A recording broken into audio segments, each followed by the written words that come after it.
retard par rapport au démarrage de cette conférence-là.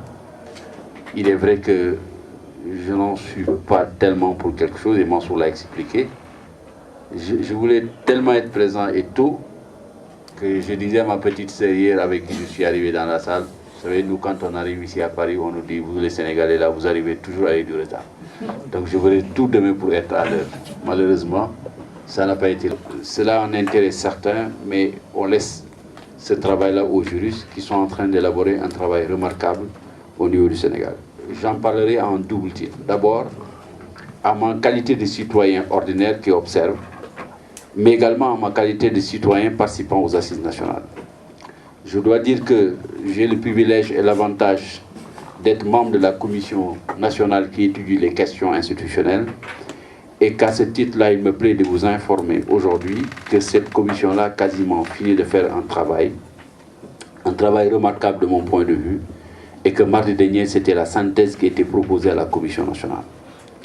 Et je voudrais, me référant à ce travail de base qui a été fait et auquel j'ai pris part moi personnellement, dire que l'orientation qui a été faite, c'est de procéder à une analyse et à faire un diagnostic systématique de toutes les institutions telles qu'elles ont évolué au Sénégal et telles qu'elles ont été proposées au plan normatif, et la pratique politique qui en a effectivement découlé.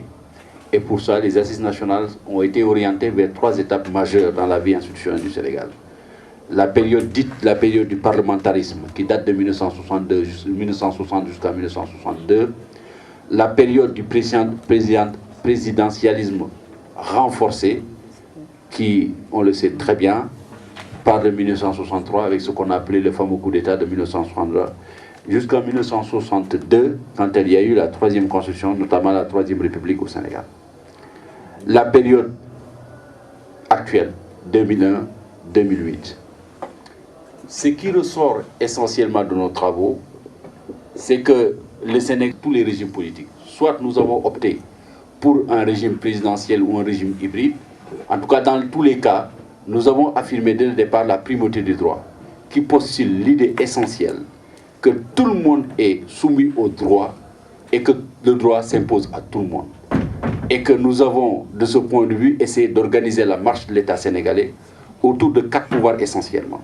Le pouvoir législatif, le pouvoir exécutif qui comporte en fait à la fois la présidence de la République et le gouvernement, et le pouvoir judiciaire. Ainsi, le Sénégal a affirmé un certain nombre de principes fondamentaux de base, la laïcité de l'État, le caractère républicain de l'État sénégalais, en fait, la séparation des pouvoirs qui est le fondement de base.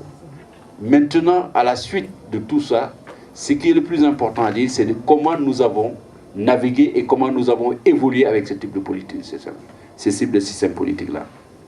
Ce qui ressort de l'ensemble des travaux, je suis certain également que vous êtes arrivés à cette conclusion, c'est que finalement, on est en droit de se demander si nous avons eu au Sénégal un état de droit ou un état des hommes. Les Américains ont l'habitude de dire, nous préférons un état de droit plutôt qu'un état des hommes. La primauté du droit qui s'impose à tout le monde. J'ai le sentiment, comme dans beaucoup de pays africains, qu'au Sénégal également, nous avons eu un régime politique qui décale des principes fondamentaux essentiels pour la marche d'un État, neutralité, service public disponible pour tout le monde, la séparation des pouvoirs. Mais au fond, les différents systèmes politiques qui sont succédés au Sénégal, c'est des régimes qui ont été d'extraction d'abord autour d'un homme, essentiellement, en l'occurrence le président de la République.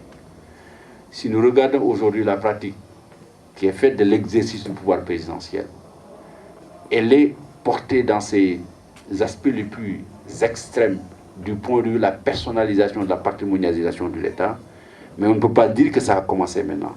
Et l'avantage des assises nationales et l'espérance de tous les Sénégalais aujourd'hui, c'est de dire enfin, travaillons pour que dans le futur, dans un avenir plus ou moins proche, en tout cas nous l'espérons proche, qu'on n'ait plus un État où un homme décide de la vie de 11 millions de Sénégalais, comme cela lui plaît. Aujourd'hui, j'ai envie de renvoyer mon gouvernement, je le renvoie. Aujourd'hui, j'ai envie d'envoyer un Premier ministre en prison, je le fais. Aujourd'hui, j'ai envie de réformer toutes les institutions, de reporter les élections, je le fais. Évidemment, cela veut dire simplement un changement de mentalité fondamentale, des institutions solides, mais également inspiré par des hommes qui se font confiance et qui dégagent un consensus auquel adhèrent fondamentalement tous les gens qui croient qu'un homme, même si quelque part il peut être essentiel, ce n'est pas le fondement normalement et la base même d'un système, mais c'est plutôt la loi et les règles qui font la marche de ce système-là. Il y a aujourd'hui un constat qui est fait. La pratique du pouvoir d'État au Sénégal a fait en sorte qu'aujourd'hui toutes les institutions ont été quasiment vidées de leur substance et de leur signification profonde. Par rapport d'abord à la gestion de la citoyenneté, par rapport à la gestion de l'administration et surtout par rapport à la gestion de manière générale de la République. À quoi avons-nous assisté depuis la période 2000-2008 aujourd'hui? En fait, on peut même se demander si des institutions existent au Sénégal. S'il existe, elles ne sont que de nom, malheureusement. Il y a un homme autour de qui se structure, se fait, se défait tout ce qui entrepris au Sénégal. Évidemment, on a toujours dit que le président de la République est la clé de voûte. Mais nous en avons une lecture et une compréhension désastreuse qui fait qu'un homme, en l'occurrence le président de la République, dispose d'un droit de mort et de droit de vue sur tous les Sénégalais, sur tous les fonctionnaires. Je vais prendre des exemples concrets. Depuis 2000, quasiment, nous avons eu, si je compte bien, je crois, 9 gouvernements. Chaque premier ministre qui est arrivé a eu au moins 3 gouvernements. Si vous montez, il y a 3 premiers ministres qui sont arrivés. Je crois qu'on est 4e premier ministre, je ne sais pas. Si vous comptez après, ça fait 12. Hein, voilà.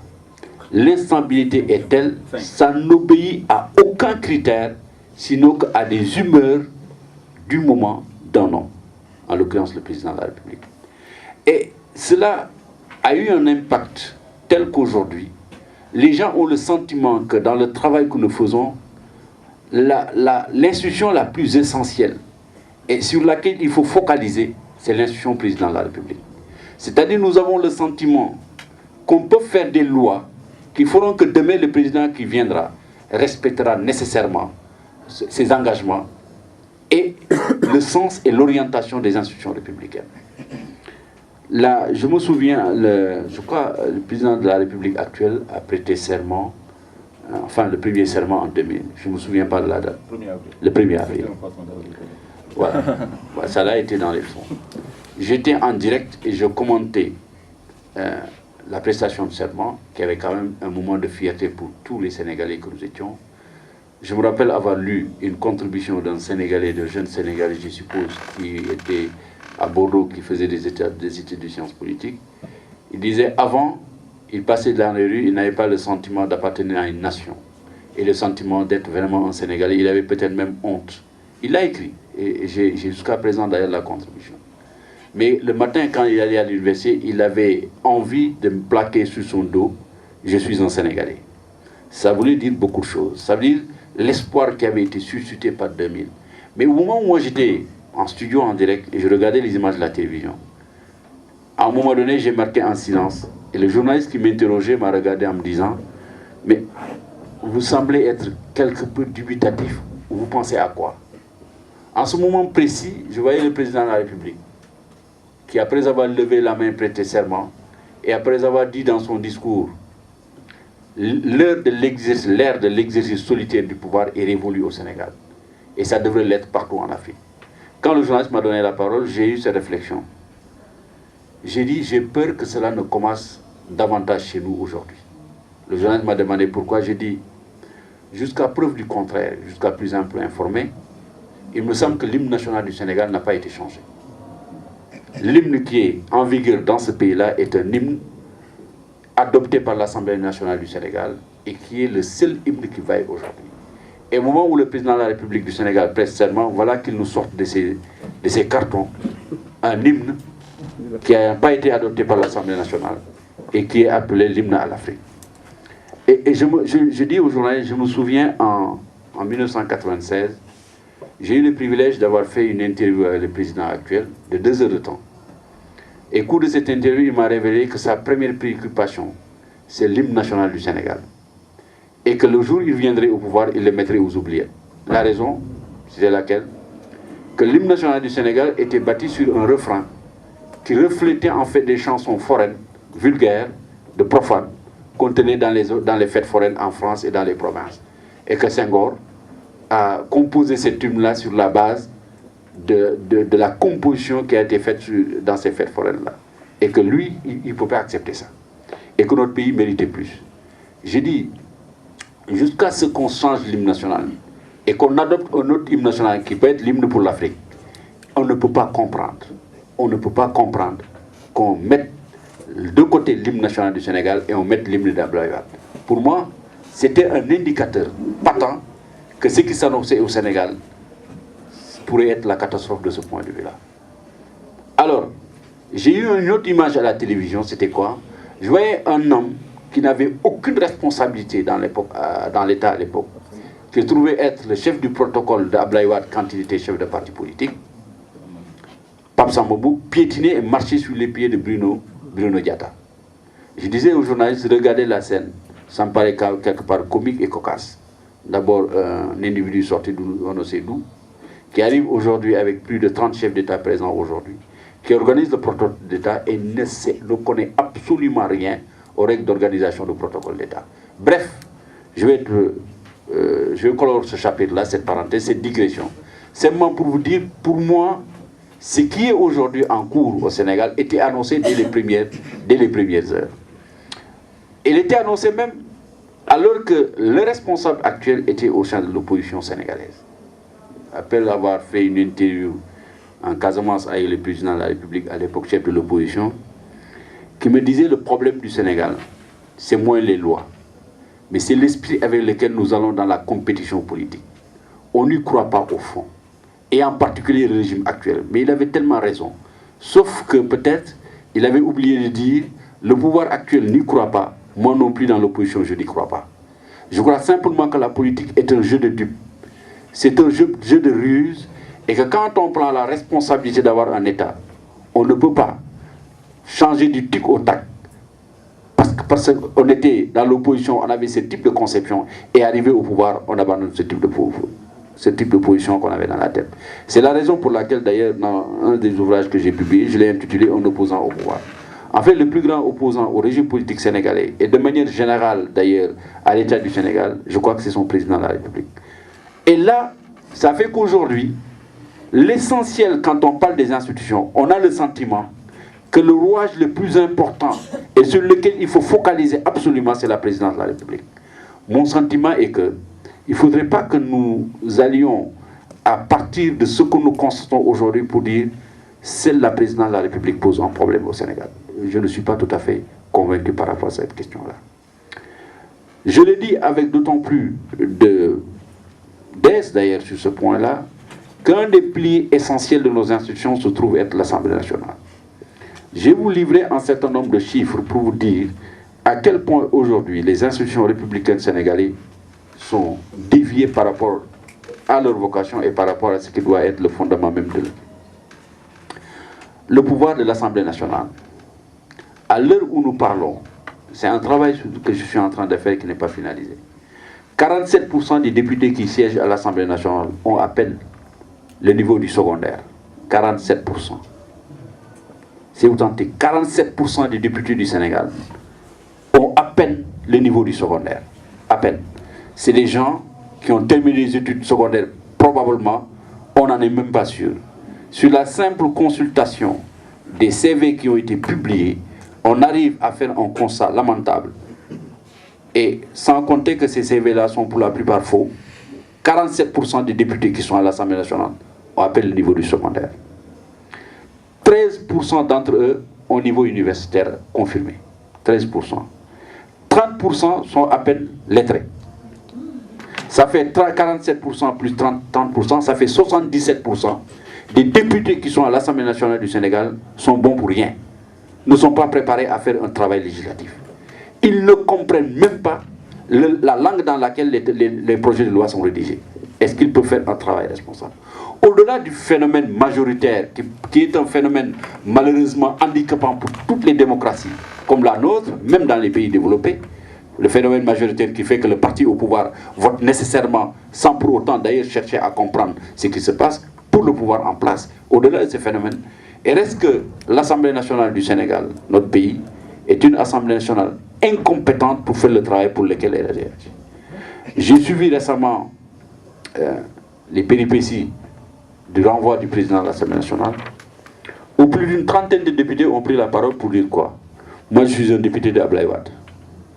Ça traduit simplement la mentalité des gens. Et ça traduit par ailleurs également quel est le niveau de conscience et de capacité à agir sur une dynamique démocratique qui fasse aujourd'hui que les institutions sénégalaises remplissent leur vocation et les objectifs qui leur sont assignés. La démocratie sénégalaise, au niveau de ses institutions, est faible, parce que l'institution parlementaire est faible à cause du phénomène majoritaire, mais faible également à cause de la politisation extrême de l'Assemblée nationale. C'est tout à fait paradoxal de parler d'une Assemblée nationale, de parler de politisation. Oui, la politisation se présente ainsi qu'il suit. Nous sommes tous des politiciens, ou en tout cas des politiciens au sein des organisations politiques. Ce ne sont pas nécessairement les plus compétents pour faire un travail législatif, qui sont appointés pour être députés à l'Assemblée nationale. Ce ne sont pas nécessairement les plus méritants qui sont appointés pour figurer sur la liste, mais simplement, c'est les courtisans les plus en vue, ou supposés être des porteurs de voix dans les départements, dans les régions, et qui sont les intermédiaires entre le parti politique et les citoyens électeurs, qui font que finalement, la représentation est d'une qualité extrêmement faible. D'ailleurs, on ne peut même pas parler, elle est médiocre, simplement. La représentation parlementaire sénégalaise est médiocre, mais nulle à la limite, parfois, quoi. Si vous écoutez le niveau des débats qui se passent à l'Assemblée nationale, on se demande dans quel pays on est. Je suis journaliste depuis 1982 quasiment. J'ai couvert beaucoup de séances plénières de l'Assemblée nationale. Le niveau de débat de l'Assemblée nationale du Sénégal en 1978 n'a absolument rien à voir avec le niveau actuel. Ceux qui se souviennent de cette période-là se rappellent les passes d'armes entre Habib Thiam, Abdoulaye Wade, Fara Ndiaye, Serigne Diop. Il y avait un débat qui était tel qu'à l'époque, souvenez-vous, qu'Habib Thiam, qui était renvoyé du gouvernement en 1973 par Senghor, pour des fautes d'ailleurs graves à l'époque, disons-nous, s'est retrouvé propulsé à la tête du groupe parlementaire du Parti socialiste. Pourquoi? C'est un débatteur hors pair. Et il travaillait les matières sur lesquelles il intervenait à l'Assemblée nationale. Alors, il y a un paradoxe fou, que l'Assemblée nationale, qui faisait preuve d'une vigueur avec un seul parti politique à l'époque représenté à l'Assemblée nationale, quoi qu'on ait dit sur le vote à l'époque, aujourd'hui, le niveau de l'Assemblée de 78 est au moins de 50% ou de 60% plus élevé que le niveau actuel à l'Assemblée nationale. Si les députés sont complètement éludés d'enjeux politiques sur l'organisation et la marche de l'État, comment pouvons-nous aboutir à une démocratie de qualité? Ce n'est pas possible. Parlons d'une autre institution de la République. Parlons du système judiciaire sénégalais. Évidemment, je ne retiens pas ici les subtilités qui sont faites par les juristes quant à savoir si le Conseil constitutionnel fait partie du système judiciaire ou non. Considérons au départ que le Conseil constitutionnel au Bénin, ça ne se discute pas, parce que le Bénin, c'est une cour constitutionnelle.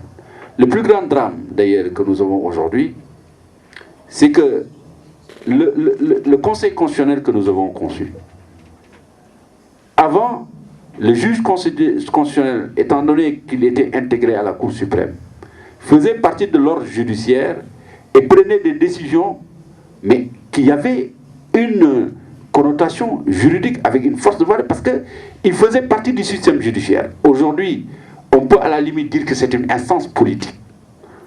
Hein? Malheureusement, au lieu de renforcer le Conseil constitutionnel dans ses prérogatives, on a complètement, de ce point de vue, vidé même le pouvoir du Conseil constitutionnel en faisant un conseil hors du système judiciaire. Et je trouve que ce n'est pas bon. Le cas du Bénin est un cas qui est assez illustratif. La Cour constitutionnelle du Bénin a la prérogative absolue et illimitée de contrôler de façon systématique tout ce qui touche de près ou de loin au respect du point de vue du texte de la Constitution, de l'esprit de la Constitution. Considérez par exemple que la Constitution américaine est une Constitution qui est très vague et sobère. Mais les juges protègent très bien la Constitution américaine, la Cour suprême, et parce que ça donne un pouvoir d'interprétation extrêmement large et en profondeur. le juge va jusqu'à se poser la question de savoir quel était l'état d'esprit du constituant américain en 1776. Et par rapport à cet état d'esprit, il s'est dit, qu'est-ce que cet état d'esprit aurait pu être aujourd'hui? Donc le juge constitutionnel américain ne se contente pas de dire textuellement, je n'ai pas ces prérogatives, donc je ne juge pas, mais il se donne un pouvoir d'interprétation extrêmement large et accepté de façon consensuelle par toute la société américaine, qui lui permet aujourd'hui de réguler les jeux politiques et l'ensemble du jeu politico-social aux États-Unis. Et c'est à peu près le même modèle que le Bénin a adopté chez eux. C'est-à-dire, quand le président Kédougou a dit qu'il ne pouvait pas tenir les élections parce que simplement le budget de l'État ne pouvait pas supporter, le juge constitutionnel du Bénin a dit non. Le budget de l'État aurait dû le prévoir et il doit le prévoir. Parce que les institutions, les élections sont fixées à échéance. Le législateur savait qu'il devait faire tenir les élections à telle date. Donc en aucune façon, les institutions ne peuvent être reportées, les élections. Qu'est-ce que le juge sénégalais a fait à sa place? Le juge sénégalais a dit, compte tenu du fait qu'on m'a déféré une loi constitutionnelle, je n'ai pas moi la prérogative d'interpréter une loi constitutionnelle. C'est-à-dire, étant devenu, moi, je regarde les textes et les normes juridiques qui sont élaborés et qui sont supposés être en dessous de la Constitution pour savoir si ces textes-là sont conformes à la Constitution ou non. Mais je n'ai pas, moi, la possibilité d'interpréter la validité d'un texte constitutionnel. Mais il a fui ses responsabilités. Il y a des situations où il aurait fallu simplement que le juge constitutionnel sénégalais soit plus audacieux pour freiner le pouvoir exécutif. Il ne l'a pas été, il s'est débiné, et en conséquence, ce qui se passe au Sénégal, c'est une tragédie de ce point de vue-là. Je laisse le Conseil constitutionnel pour parler de la Cour de cassation et pour parler des ordres de juridiction ordinaires. Là également, mais ce qui s'y passe, ça dépasse l'entendement, ce qui se passe. J'ai entendu, nous sommes en France, j'ai entendu les directeurs des affaires civiles et criminelles de la justice sénégalaise, du ministère de la justice du Sénégal, dit récemment, le juge français a inculpé en violation de toutes les procédures de droit, avec les accords également, en violation des accords que nous avons signés à la France. Par conséquent, nous avons demandé aux juges d'instruction sénégalais de délivrer un mandat d'arrêt international contre des machins. On n'a même pas eu la décence de ne pas déclarer ça publiquement sur une radio. Qu'est-ce que ça veut dire? Ça veut dire que les juges sénégalais reçoivent des instructions directes du ministère de la Justice, un juge d'instruction en France. Quoi qu'on puisse penser de la justice française, ou quoi qu'on ait pu imaginer dans ce dossier-là, moi je suis tout à fait certain aujourd'hui que le juge qui a fait arrêter la Rwandaise là, mais il l'a fait contre la volonté du gouvernement français. Ça n'aurait tenu qu'à la volonté du gouvernement français, il n'aurait jamais amené cette femme-là aujourd'hui. Deuxièmement, le juge d'Evry qui a inculpé les Sénégalais, les responsables sénégalais, il l'a certainement fait en porte-à-faux avec les intérêts diplomatiques de la France. Parce que moi, je ne vois pas la France prendre la responsabilité sur elle de demander l'inculpation de 9 responsables sénégalais, y compris un ancien Premier ministre. Et connaissant d'ailleurs la morgue avec laquelle Abdoulaye Wade doit répondre par rapport à ça, je vois mal Sarkozy et les autres le faire. Mais ça veut dire simplement que le juge français, dans ce cas d'espèce, au moins a fait son travail. A fait ce que la justice française attendait de lui. Mais chez nous, non. On dit publiquement que nous avons demandé au juge de faire ça. Et publiquement à la radio. Évidemment, autre illustration, autre exemple, quand Idriss Seck était en audition devant les juges chargés de l'instruction sur l'affaire de Thiès, quand le juge d'instruction a dit à Idriss Seck, mais M. Seck, quand j'ai décidé, moi, il dit non, arrêtez. Entendez ce qu'un citoyen supposé ordinaire dit, répond à un juge. Quand on vous a demandé de faire, en fait, ce que vous avez décidé, je l'ai négocié avec le président de la République. Ça veut tout dire. Nous avons signé un protocole. Je prends des cas extrêmes pour signaler simplement l'état de délabrement dans lequel se trouve la justice sénégalaise. J'ai publié un ouvrage en novembre 2006. Je ne suis pas là pour faire un peu la publicité de mon ouvrage. J'ai intitulé « Une démocratie prise en otage par ses élites », c'est-à-dire les élites politiques. pas manquer de dire ce que je pense des élites politiques, des élites religieuses en particulier, la société civile, je le pense, et finalement, j'ai parlé des juges. Mais le maillon faible de la démocratie sénégalaise, le maillon faible, le plus faible de la démocratie sénégalaise aujourd'hui, c'est la justice. Si la justice sénégalaise assumait un temps soit peu ses responsabilités par rapport à un certain nombre de comportements déviants du pouvoir exécutif, mais on n'en serait pas là aujourd'hui. Je suis certain que si le juge d'instruction qui avait le dossier concernant le massacre dont a été victime Talla Sylla avait pris et mis en prison tous les responsables qui étaient à la base, on n'aurait pas eu ce que Farba Senghor a ordonné, le massacre des journaux. Ce n'était pas possible. Et c'est d'autant plus vrai d'ailleurs que quand vous entendez les Sénégalais dire « j'ai confiance en la justice », c'est parce qu'ils n'ont jamais eu affaire à la justice. Une fois que vous avez affaire à la justice, vous ne pouvez plus dire « j'ai confiance en la justice sénégalaise ». Moi qui vous parle, j'ai rédigé un ouvrage en juillet 2006 dans lequel j'ai fait la preuve par 20, ou par 100, que le président actuel, le directeur général actuel de la LONASE s'est compromis dans une vaste opération d'escroquerie et de détournement de deniers publics pour une valeur de 5 milliards de francs. Et il a annoncé devant son conseil d'administration que c'est le président de la République qui lui a demandé de le faire. Et j'ai publié toutes les preuves qui l'attestent. Aujourd'hui, j'ai 3 plaintes sur mon dos, 4, dont une à Paris. Mais j'étais heureux d'ailleurs qu'ils aient porté plainte à Paris, mais j'ai vu qu'à Paris, qu'ils n'ont pas consigné. Autrement, les juristes savent que quand vous déposez un dossier pénal, avant que le dossier ne soit enrôlé, vous payez au greffe du tribunal. Volontairement, ils ont donné un chèque sans provision. Vous voyez ce que ça fait. Mes adversaires ont donné un chèque sans provision au tribunal. Donc le dossier n'a pas été enrôlé. Enfin, c'est ce que mon avocat m'a dit. Mais à Dakar, ils m'ont fait 3 procédures. La première procédure, il y a un groupe de 5 directeurs de la LONASE qui ont porté plainte contre moi. Et je peux vous assurer que les 5 directeurs sont venus me voir, sont passés par un parent à moi, un frère, qu'ils ont rencontré d'ailleurs le soir à la mosquée. Je me demande encore d'ailleurs pourquoi ils prient dans une mosquée, ces gens-là. Non, je suis sérieux en disant ça. C'est vrai. Je suis allé voir mon frère, le plus normalement du monde, en disant « Monsieur, nous aurions souhaité accéder à votre frère. » Ils sont venus me voir. Donc mon frère m'a appelé en me disant « On reçoit telle personne, je ne sais pas pourquoi ils veulent te voir, mais je n'ai pas voulu leur demander. » Ils sont venus, ils étaient 5. Ils m'avaient promis de revenir, ils devaient être 8. Ce qui s'est passé, ils m'ont amené des lettres de dénonciation contre le directeur général. Et très grave, avec des faits, mais accablants. Mais comme moi également j'ai la suite dans les idées, j'ai peur de Rebeuss, quoique j'ai pensé, je n'aime pas aller à Rebeuss. Je leur ai simplement demandé de m'amener tous les documents qui fondent leur dénonciation. Bref, ils ont disparu. Il se trouve que quelques semaines après, il a déjà été limogé, mais il est revenu. Et quand il est revenu, tous les gens qui étaient venus le dénoncer chez moi se sont retrouvés directeurs centraux un peu partout. Directeurs comptables, directeurs financiers, etc. etc.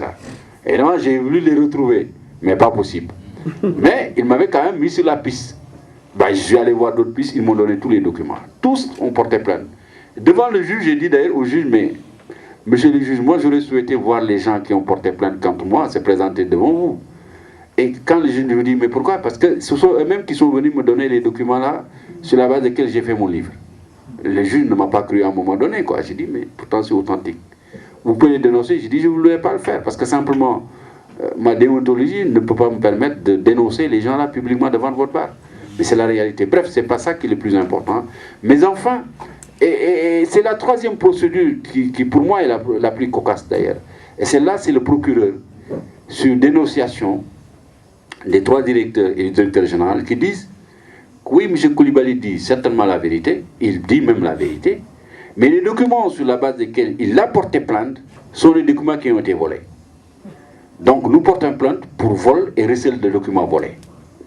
Donc ce n'est plus maintenant la véracité des faits que j'allègue qui est mise en cause, mais c'est plutôt comment j'ai fait pour disposer de ces faits-là. Voilà, et en plus, ce qui est grave, c'est que la procédure suit son chemin. L'année dernière, j'ai raté 2 consultances à l'international parce que le juge m'a retenu à Dakar. Et ça m'a énervé quand même. Parce que la première consultance, Mansour, c'est pas comme votre conférence là, où on vient et puis... Donc bref, pour être gentil. Mais c'est ça un problème que les Sénégalais savent. La justice sénégalaise, moi je ne parle même pas de corruption, parce que la corruption c'est la chose là. Parfois c'est... Bon, on peut dire que tous les corps, quelque part, il y a des gens corrompus. Je veux être gentil en disant ça. Mais c'est d'abord le rapport que le pouvoir établit avec les juges qui est un rapport désastreux, en défaveur de la démocratie des citoyens. Et ensuite, et ça, les gens ne me croiront probablement pas, le niveau d'incompétence incroyable de beaucoup de juges aujourd'hui. Les gens se félicitent. Regardez, au Sénégal, la revue du droit administratif du droit public n'est plus publiée. Depuis que les magistrats français qui étaient chez nous sont partis. Il n'y en a plus. La revue des annales de l'université, elles sont plus publiées. Mais tout ce qu'on fait, c'est que, au fond, aujourd'hui, on prend les dallos français, on sort, on prend des décisions au Sénégal. Ça aussi, c'est une autre dimension. Bref. Maintenant, où ils sont gardés très bien de prier pour Abdoulaye Wade. Personne. Après la victoire, je me souviens, un des marabouts en vue d'ailleurs, qui nous a copieusement insultés il n'y a pas longtemps, nous les journalistes, comme tout le monde se défoule sur nous, Kouatelol Abdou Diouf imbécile nga. Kouatelol Abdou Diouf imbécile nga. Vous cherchez désespérément dans la foule des citoyens qui auraient dû être les leaders et les paravents d'une moralité. Vous cherchez désespérément à dire qui pouvait sortir. Même l'Église catholique qui faisait preuve d'originalité et de résistance succombe. Barthélémy Diaz a dit, de mon point de vue, quelque chose qui est fantastique. Il a dit, nous sommes là devant le cimetière. On est venu remercier Karim Wade pour ce qu'il a fait. Karim Wade n'est ni gestionnaire de budget. Karim Wade, avant que son père ne soit président, n'a jamais détenu un franc. Kopek, Yoruko. Aujourd'hui, c'est Karim Wade qu'on célèbre. Qui le célèbre? Le cardinal. On va à Touba. Il y a quelque chose que j'avais dit dans mon premier livre contre Abdoulaye Wade en disant ceci. Le seul individu dans ce pays qui peut s'asseoir dans son bureau seul et imaginer mettre sur une liste électorale un khalife général, c'est Abdoulaye Wade. Il ne peut pas y en avoir un autre. C'est le seul qui, de son fort intérieur, dit la meilleure façon de mépriser davantage et de bafouer l'autorité, c'est de montrer aux Sénégalais qu'ils ne représentent rien. Je vais inscrire sur la liste électorale le khalife général des Mourides, Serigne Saliou, pour diriger, écoutez bien, la liste du PDS à Touba.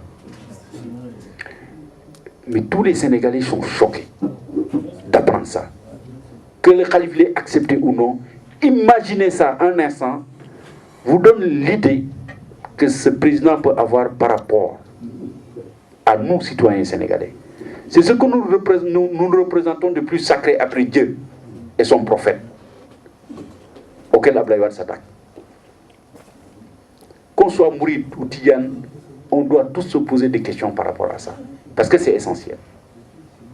Le problème, c'est moins le fait que des gens soient tentés de refuser d'avoir une éthique, que l'autorité la plus élevée du pays dégage des processus et des dynamiques de destruction de l'éthique et de la morale dans notre pays. Je pense que le problème le plus important auquel nous faisons face au Sénégal aujourd'hui, c'est la question de l'éthique et des valeurs. Quand vous parlez au Sénégal maintenant, tout le monde vous regarde comme un traître potentiel. Dès que vous prenez la parole, vous défendez des positions, les gens s'attendent à ce que demain, vous vous retrouviez à côté du président. C'est tellement vrai que même si vous êtes de bonne foi, vous faites le travail que vous faites. Je me suis retrouvé avec un ami de bonne foi qui venait me dire, moi je ne comprends pas Wade, mais depuis que tu as écrit tout ce que tu as écrit, est-ce que tu n'as jamais contacté? J'ai dit, mais pourquoi? mais toi, tu dois aller à côté de lui, il doit le savoir. C'est-à-dire, quand tu prends des positions, les gens ne peuvent pas avoir une autre imagination par rapport à toi. où tu as envie de retrouver le président ou que le président va te retrouver nécessairement. Et c'est une ambiance globale. Et ça traduit une certaine mentalité sénégalaise, malheureusement. Notre pays est le seul pays où on dit l'argent, on ne travaille pas pour le gagner. L'argent, on s'active, on s'affaire pour l'avoir. On est la seule communauté au monde à avoir cette perception-là. Le travail est rédhibitoire chez nous. Le travail est infamant. À la limite, le travail est infamant. Hier, j'étais dans un déjeuner, un dîner. Un ami Toubab, entre guillemets, m'a dit quelque chose. Il m'a dit, mon ami, en Afrique, il y a trop de parasites. J'ai laissé passer, je ne l'ai pas écouté. Il y a trop d'enfants, je me suis énervé. Je me suis énervé, j'ai mal damé sur lui. Mais j'ai tellement mal damé sur lui.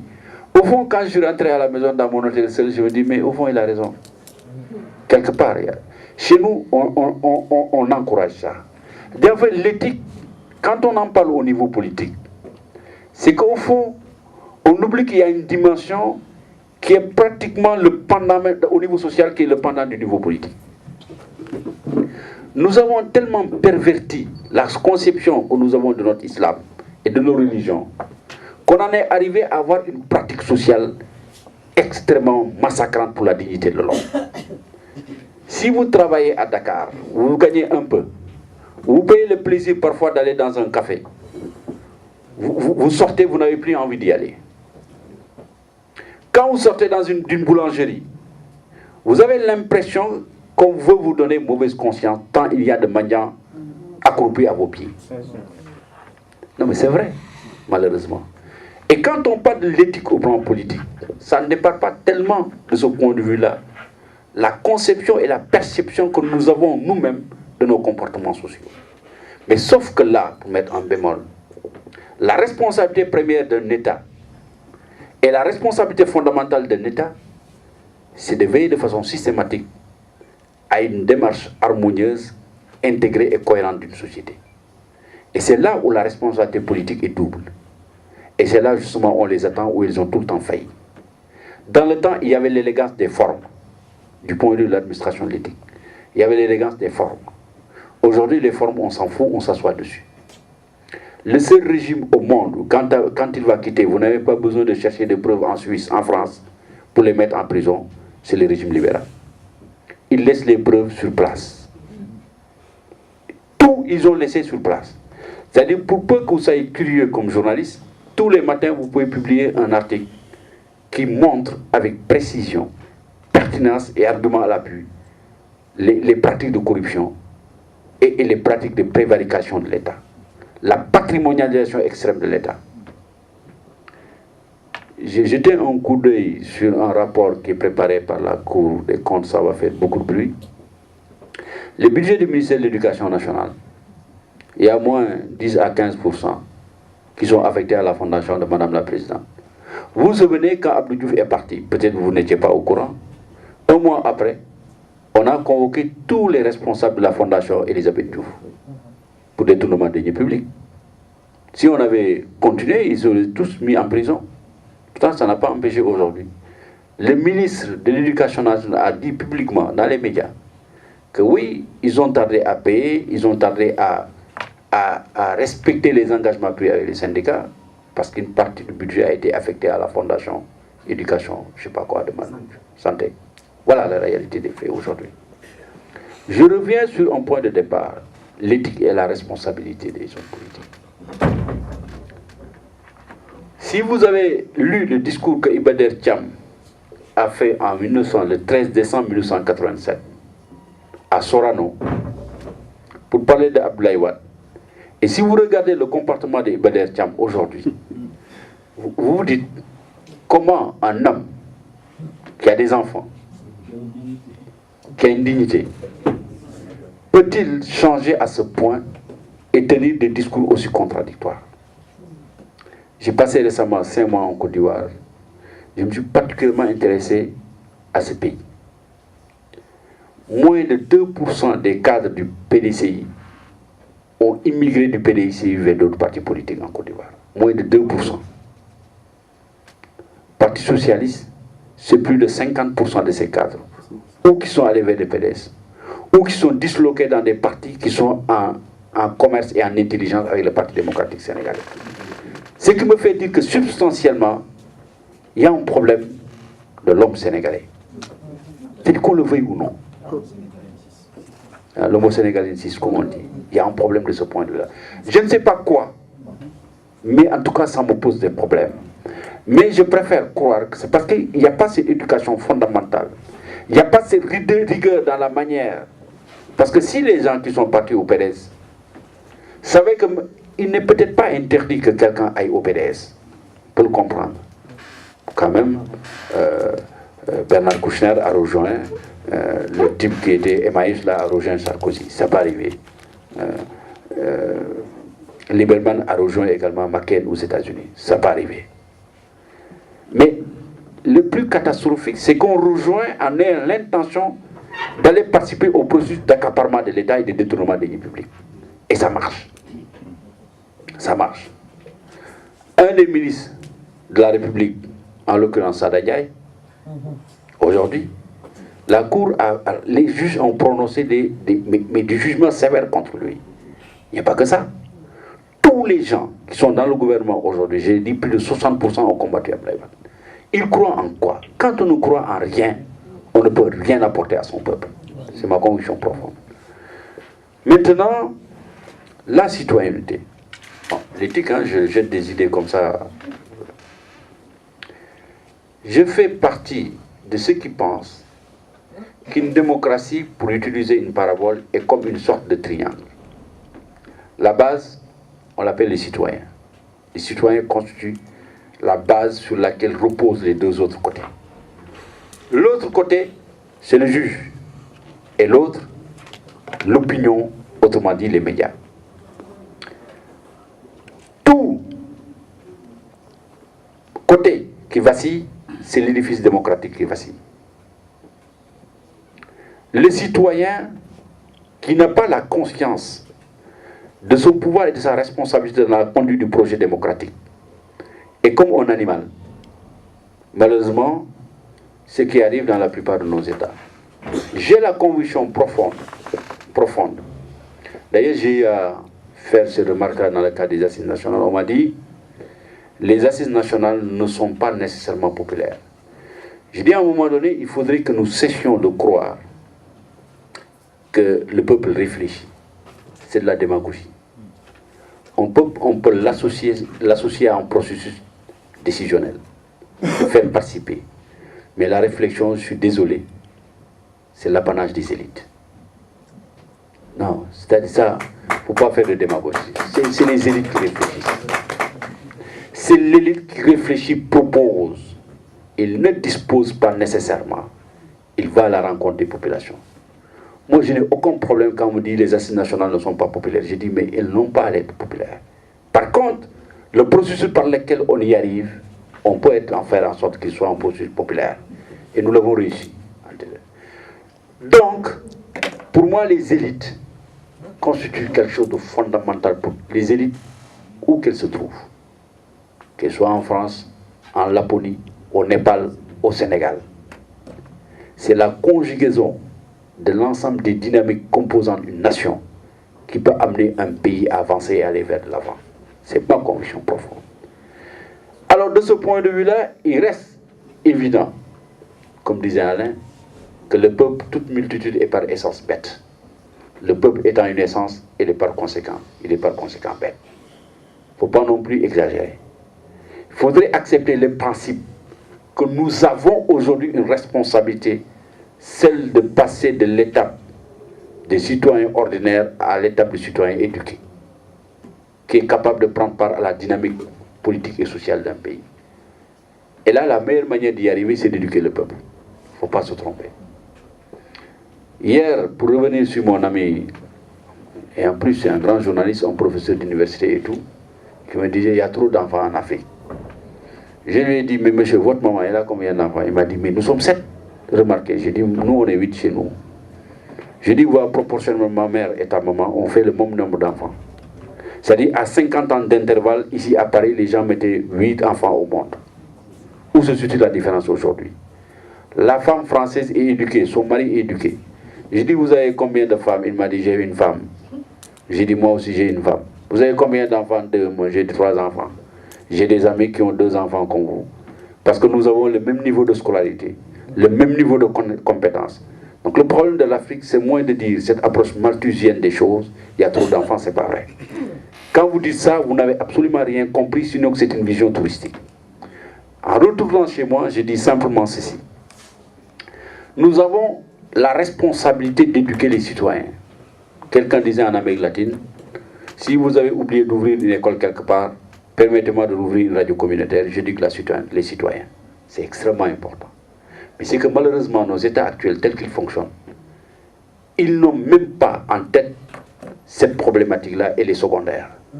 Ils vont vous dire, nous avons 30% que nous avons investi dans l'éducation.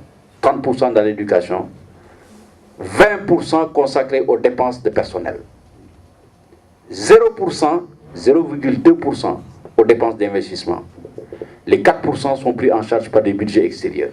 Le Canada, la France. Comment vous pouvez éduquer une nation comme ça? C'est un leurre. Au même moment, le budget de la défense est de 18%. Le budget de la santé est de 9%. Moins que les recommandations de l'OMS. Voilà le problème dans lequel nous sommes. Oui, Mansour, le problème de la citoyenneté, c'est un véritable problème. Mais c'est l'un des problèmes les plus difficiles à régler. Parce qu'il y a une sorte de corrélation dialectique entre la dynamique sociale, politique, le développement et l'élévation du niveau de citoyenneté. Donc c'est l'une des questions les plus difficiles à régler. Plus un peuple est éduqué, plus un peuple est citoyen. Moins il est éduqué, moins il est citoyen. Il faut de l'argent pour éduquer, il faut une dynamique globale. C'est l'une des questions les plus dures que les gens qui sont aujourd'hui les initiateurs des assises nationaux, des assises nationales plutôt, vont faire avec dans le futur. Elle n'est pas réglée aujourd'hui. La preuve, quand vous allez dans les... Moi j'ai fait l'expérience des assises départementales. Nous avons travaillé à Dakar, nous sommes partis avec des documents. Les citoyens sont venus en masse à Foundiougne. Mais le problème, ils participent, ils sont là. Mais comme ils sont éduqués d'une certaine manière par rapport à la chose publique, il y en a qui sont levés pour dire, mais on a dit non. Il y en a un qui m'a dit, il m'a parlé en sérère. Et que, il m'a parlé en sérère, moi je parle très bien sérère. Que il y a un Dakarou, il y a un khalat. Mais l'autre, parce que tout le monde a il y a un parce qu'il y a un khalis. Oui. Alors que normalement, ça doit partir de la base. Même quand tu as envie de changer une dynamique, une perception des choses, ça pose un certain nombre de problèmes. C'est une question fondamentale et ce ne sera pas facile à régler. Le juge, j'en ai déjà parlé, l'autre tient. Maintenant, les moyens d'éducation citoyenne autres que l'école, c'est là où les médias interviennent. Évidemment, je suis sûr que vous m'attendez au tournant, que je vais dire des médias. Il faut tout de suite reconnaître une chose. Je pratique ce métier depuis pratiquement plus de 25 ans maintenant. Si vous faites une sorte de mesure entre le niveau d'information des citoyens sénégalais, il y a de cela 20 ans et maintenant, il n'y a pas de commune mesure. La presse sénégalaise de manière générale fait très bien un travail de relation des faits, qu'on s'entende bien. Quelque chose s'est passé, on l'a dit. Mais cette très forte tendance aujourd'hui à donner exclusivement les faits fait qu'aujourd'hui il y a une tendance très lourde à rendre sous forme de faits divers tous les faits, quels qu'ils soient. C'est-à-dire le renvoi de Macky Sall, on en fait un fait divers vulgaire. Parce qu'on va simplement sortir les combats de bas étage que se livrent les responsables du PDS. Donc l'analyse substantielle ou l'explication fondamentale reste. Il y a 2 causes qui l'expliquent. La première cause, c'est quoi? Quelqu'un m'a dit, mais vous, les grands journalistes, entre guillemets, vous n'écrivez plus. Quand vous allez en France, Jean-Daniel a pris sa retraite il y a à peine quelques années. Toutes les grandes primes des années 90, on ne les voit plus. Je dis, vous avez raison. Mais ce n'est pas parce que les gens ont déserté. C'est-à-dire un fait, pour mieux le comprendre, il faut l'analyser dans sa substance. Et qu'est-ce qui le produit? Quelle est la cause fondamentale?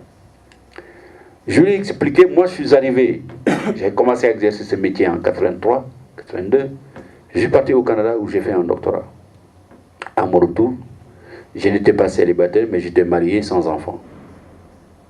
Je suis arrivé à Sud, jeune reporter, j'avais 75 000 francs de salaire. Et une femme, il vivait chez sa mère, pas de problème. J'ai débrouillé, elle avait un emploi aux assurances. Tant bon malin, on s'est débrouillé, on avait peut-être 200 000 francs. On n'avait pas d'enfant, pas de problème. Alors, j'ai trouvé un boulot à l'université, ça va. Moi, j'avais un niveau et des aspirations. J'ai pensé à une voiture, mais on s'est contenté d'une vieille Fiat que notre belle-sœur nous avait offert à l'époque. Ouais, ce que ça fait. Aujourd'hui, j'ai 3 enfants. Il y en a qui font la terminale, ils vont bientôt vouloir aller en France. J'ai d'autres aspirations. La presse n'est pas substantiellement, du point de vue économique, rentable, ni compétitive pour retenir les vrais cadres. Ils partent parce qu'ils veulent vivre. Quelqu'un qui a 30 ans, a des enfants, a envie de changer d'état de vie. Quand vous êtes là, vous êtes payé 75 000 francs, vous avez 2 possibilités. Ou vous restez, vous faites corrompre comme un imbécile, passez-moi l'expression, et ça vous avance en rien du tout. Parce que, vous savez, dans un pays sous-développé, la corruption est à l'image également de l'État. C'est-à-dire, on vous donne 100 000 francs aujourd'hui, vous réglez un problème, vous avez payé la facture de téléphone. Mais demain, on ne vous en donnera pas, et c'est difficile. Pour vous dire, aujourd'hui, Jean-Daniel est allé à la retraite à 80 ans, parce que Jean-Daniel n'avait rien à envier à en fonder le pouvoir dans une banque ou en directeur de banque. C'est aussi simple que ça. Et je disais dans le cadre des assises que l'un des challenges les plus fondamentaux, c'est de faire en sorte que dans nos États, qu'on organise un marché des médias qui soit capable et susceptible d'alimenter des titres majeurs qui perdurent et durent et rémunèrent confortablement les gens qui y sont. Si vous avez 20 ans de métier, je vais toujours prendre un exemple. En 91, on a reçu un jeune garçon, maîtrise d'histoire, sorti de l'école de journalisme.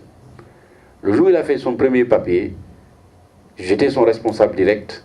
Mon patron est venu me dire, tu as lu le papier? J'ai dit, oui, j'ai lu le papier.